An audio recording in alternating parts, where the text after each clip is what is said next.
नमस्कार, आप देख रहे हैं रिपब्लिक का डिजिटल प्लेटफॉर्म। मैं हूं आपके साथ सुश्री पांडे और आज बात हम करेंगे असम सरकार के एक बेहद महत्वपूर्ण फैसले की, जो आप सभी के लिए जानना बहुत ज़रूरी है। असम सरकार की ओर से कैबिनेट में एक फैसला लिया गया है कि किसी भी निजी अस्पताल यानी कि किसी भी अस्पताल में अगर किसी के शव को 2 घंटे से ज़्यादा के लिए रोका गया तो ये गैर कानूनी माना जाएगा। इससे पहले आपने अक्सर अस्पतालों में देखा होगा, खास तौर पर प्राइवेट हॉस्पिटल्स में ऐसी तमाम जानकारियां सामने आती हैं कि बड़े बड़े लंबे चौड़े बिल बनाए जाते हैं और अगर किसी की मौत हो जाती है तो उसके परिजनों को उनके शवों को हैंडओवर नहीं किया जाता है। साफ तौर पर यह कहा जाता है कि जब तक आप पैसे का भुगतान नहीं कर लेंगे, यानी कि पूरी बकाया फीस जब तक आप जमा नहीं कर देते, आपको आपके परिजन का शव नहीं मिलेगा।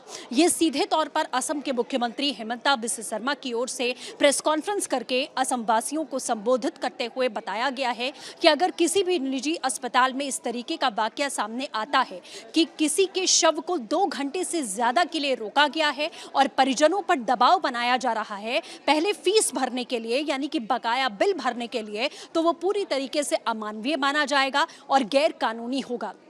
इस नियम को लागू करने के बाद भी अगर किसी अस्पताल में इस तरीके का वाकया घटित होता है, ये जानकारी स्थानीय प्रशासन को मिलती है, तो सीधे तौर पर उस अस्पताल के खिलाफ में कड़ी कार्रवाई की जाएगी। जो स्वास्थ्य अधिकारी होंगे अस्पताल पहुंचेंगे, निरीक्षण करेंगे और अगर परिजनों की शिकायत में यानी कि तथ्यों में यहाँ सच्चाई सामने आती है तो उस अस्पताल के खिलाफ में कड़ी कार्रवाई की जाएगी। ये भी बताया जा रहा है कि 6 महीने के लिए अस्पताल का लाइसेंस पूरी तरह से रद्द कर दिया जाएगा। 5 लाख का जुर्माना भी हॉस्पिटल को भरना पड़ेगा।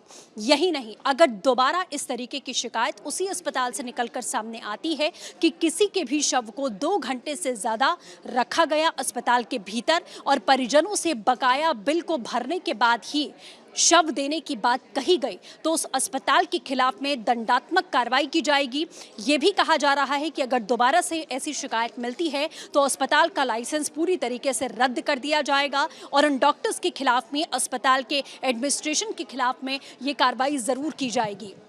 ये बेहद ज़रूरी फैसला है आम लोगों के लिए, क्योंकि ख़ास तौर पर प्राइवेट हॉस्पिटल्स में इस तरीके की वसूली का काम बेहद लंबे समय से चल रहा है। अगर कोई गरीब है, उसके परिजन के इलाज में लाखों रुपए लग रहे हैं और अगर उसके परिजन की मौत हो जाती है तो अस्पताल सबसे पहले ये कहता है कि आप जब तक बिल भुगतान नहीं करेंगे, चाहे 1 दिन हो जाए, 2 दिन हो जाए, 3 दिन हो जाए, तब तक आपके परिजन के शव को आपको नहीं दिया जाएगा। यहाँ पर जाकर किस तरीके से वो परिवार टूटता है, इसका अंदाज़ा लगाना बहुत ही मुश्किल होगा। इन्हीं वाक्यों को देखते हुए, इन्हीं घटनाओं को देखते हुए असम सरकार की ओर से ये बेहद ही मजबूत और सराहनीय कदम उठाया गया है। एक तरीके से कहा जाए तो निजी अस्पताल जिस तरीके की लूटखोरी शव हैंडओवर के नाम पर वो मचा कर रखते थे, उस पर एक बड़ी लगाम के तौर पर देखा जा रहा है। ऐसी ही तमाम खबरों के लिए बने रहिए रिपब्लिक के डिजिटल प्लेटफॉर्म के साथ। नमस्कार।